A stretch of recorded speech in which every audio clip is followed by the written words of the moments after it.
Baik, bismillahirrahmanirrahim. Assalamualaikum warahmatullahi wabarakatuh. Jumpa lagi dengan saya di Abil Maiwa Channel. Jadi teman-teman, channel ini merupakan channel pendidikan tempat kita berbagi tentang aplikasi pendidikan, Microsoft Office, serta tips dan triks komputer. Jadi pada video kali ini Bapak Ibu ya, kembali lagi admin akan mencoba ya mengupdate informasi terbaru terkait P3K Guru di tahun 2022, yang mana di sini judul video kami adalah Selamat P1 Aman, Kejelasan Status Guru Lulus PG P1 tanpa formasi di seleksi P3K berikutnya. Tapi sebelum kita lanjut, bagi rekan-rekan guru yang baru menemukan channel ini, silahkan tekan tombol subscribe ya, agar setiap hari Bapak Ibu bisa mendapatkan update informasi terbaru dari kami. Jadi intinya di sini selamat yang sudah masuk dalam kategori P1. Apabila Bapak Ibu mendapatkan penempatan di tahun 2022, berarti Bapak Ibu sudah menjadi ASN. Tapi apabila Bapak Ibu belum mendapatkan penempatan, maka nantinya Bapak Ibu akan diprioritaskan di seleksi P3K berikutnya. Ini tentunya memberikan garansi ya bahwasanya status P1 Bapak Ibu itu tetap masuk dalam kategori aman. Ini menyangkut kejelasan ya. Kejelasan apa Bapak Ibu ya? Kejelasan status guru lulus PG P1 tanpa formasi. Nah, dari beberapa artikel yang kami rangkum, di sini yang artikel terbaik ya, kami di sini dikatakan Bapak Ibu ya bahwasanya guru lulus PG tanpa formasi P3K 2022 itu jangan berputus asa. Pasalnya akan ada kejutan dari Mendikbudristek Nadiem Makarim untuk para guru honorer. Nah, kemudian di sini dikatakan menurut Ibu Nunuk ya Bapak Ibu, Pak Nadiem itu menginginkan agar pengangkatan pegawai pemerintah dengan perjanjian kerja P1 dari guru honor itu dituntaskan pada 2023. Nah, artinya guru honorer termasuk lulus passing grade ya, hasil seleksi P3K 2021 akan tetap diperjuangkan mendapatkan kebijakan khusus dalam pengangkatan P3K. Tentunya sesuai dengan regulasi yang berlaku. Artinya apa? Ketika misalkan nantinya dibuka seleksi P3K guru di seleksi berikutnya, apakah tahun depan ya, tahun 2023, status P1 Bapak Ibu itu akan tetap melekat pada masing-masing guru honorer yang masuk dalam kategori prioritas 1, yang nantinya akan diprioritaskan, akan diperjuangkan mendapatkan kebijakan khusus dalam pengangkatan P3K. Tentunya nantinya itu tetap harus disesuaikan dengan regulasi terbaru. Nah, di sini Bapak Ibu bisa melihat ya, dari laporan singkat dari Komisi 10 DPR RI bidang pendidikan, kebudayaan, riset dan teknologi, pemuda dan olahraga, pariwisata dan ekonomi kreatif dan perpustakaan nasional. Ini tahun sidangnya baru-baru Bapak Ibu ya. Ini tahun sidangnya itu adalah 2022-2023. Masa persidangan kedua sifatnya terbuka. Jenis rapat itu adalah rapat dengar pendapat umum RDPU dengan guru lulus passing grade P3K GLPG P3K itu hari Kamis Bapak Ibu ya, hari Kamis 2 hari yang lalu, tanggal 24 November tahun 2023 pukul 13 waktu Indonesia Barat ya. Ini dilaksanakan di ruang VIP Komisi 10 DPR RI. Wow, mantap ya. Nah, di sini dikatakan ya, untuk kesimpulannya guru lulus PG dalam kurung GLPG P3K itu menyampaikan data dan masalah Bapak Ibu ya. Yang di sini kita lihat ya, data yang dirangkum dari GLPG P3K mengatakan bahwa data guru lulus PG P3K 2021 dalam hal ini adalah prioritas 1. Untuk guru lulus PG tahun kemarin itu ada 193.954 Bapak Ibu ya. Kemudian yang mendapatkan penempatan itu 134.245.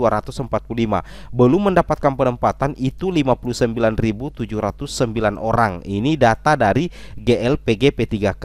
Nah, di sini ada tuntutan dari GLPG P3K dan ini sebenarnya disetujui ya oleh Komisi 10, yang mana di sini katakan menuntut penuntasan. Kemudian ya di sini katakan menuntut penuntasan penempatan pengangkatan prioritas 1 tahun 2021 sesuai dengan amanat Permenpan RB nomor 20 tahun 2022.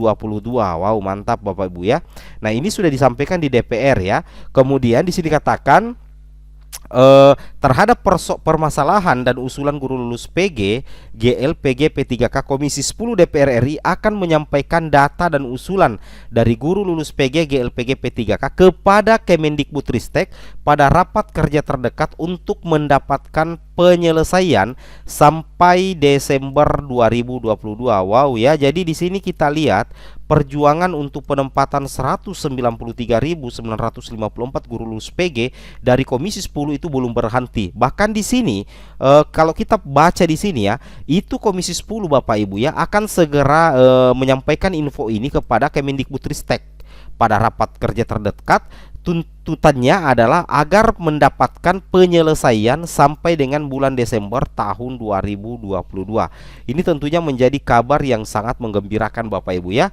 Nah, di sini juga dikatakan menuntut penuntasan penempatan pengangkatan prioritas 1 tahun 2021 sesuai dengan amanat ya Permenpan RB nomor 20 tahun 2022 serta merealisasikan rekomendasi Bapak Ibu, merealisasikan rekomendasi Komisi 10 DPR RI yang tertulis pada laporan singkat tanggal 3 sampai 10 November 2022.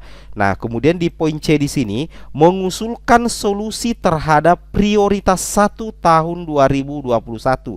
Jadi nantinya dari Komisi 10 bersama dengan GLPG P3K itu ada usulan solusi terhadap prioritas 1 tahun ini. Yang pertama itu adalah data diamankan dengan penstatusan yang jelas ya dalam bentuk peraturan tertulis yang dikeluarkan oleh Panselnas dan Pemda. Ya, betul sekali ya.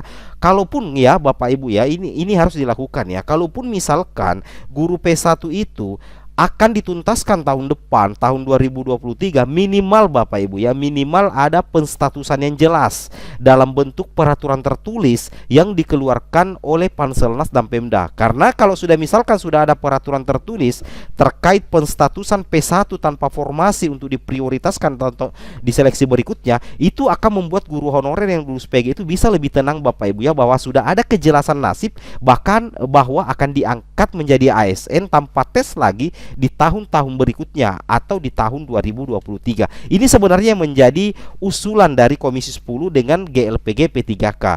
Kemudian di sini dikatakan poin kedua, memaksimalkan DAU dari pemerintah pusat untuk mengangkat guru lulus PG tanpa formasi menjadi ASN. Nah, ini adalah dua poin usulan solusi terhadap prioritas 1 tahun 2021. Yang paling penting itu adalah adanya kejelasan status Bapak Ibu ya. Karena kejelasan status itu penting, tetapi sebaiknya kejelasan status itu juga itu harus ada dasar hukumnya atau minimal ada payung hukumnya Bapak Ibu ya. Kenapa? Supaya ada kejelasan ya, ada kejelasan. Dan di sini sebenarnya dari pernyataan dari Mas Nadiem di sini dikatakan guru honorer termasuk lulus PG hasil seleksi P3K 2021 tetap diperjuangkan mendapatkan kebijakan khusus dalam pengangkatan P3K, tentunya sesuai dengan regulasi yang berlaku. Beliau menegaskan ya, Menteri Nadiem itu sangat berniat menuntaskan masalah guru honorer. Tahun ini 193.954 guru lulus PG, sebanyak 127 ribuan sudah pasti diangkat menjadi P3K. Namun masih tersisa sekitar 55.000 yang belum mendapatkan formasi. Nah, ini yang 55.000 inilah nantinya yang sebenarnya butuh Bapak Ibu ya, butuh semacam kejelasan penstatusan melalui peraturan tertulis agar nantinya P1 yang belum mendapatkan formasi ketika ada seleksi berikutnya itu bisa langsung dituntaskan. Dan ini yang diperjuangkan oleh Komisi 10 dan juga diperjuangkan oleh GLPG P3K. Seperti ini ya. Jadi ini sangat luar biasa ya. Ini ya. Jadi otomatis sebenarnya kalau kita perhatikan sebenarnya P1 ini sudah aman, tetapi Komisi 10 dengan GLPG P3K itu butuh butuh kejelasan status melalui peraturan tertulis bahwa P1 aman. Ya, itu yang dibutuhkan Bapak Ibu ya, seperti itu. Oke, mungkin cukup sampai di sini informasinya. Assalamualaikum warahmatullahi wabarakatuh.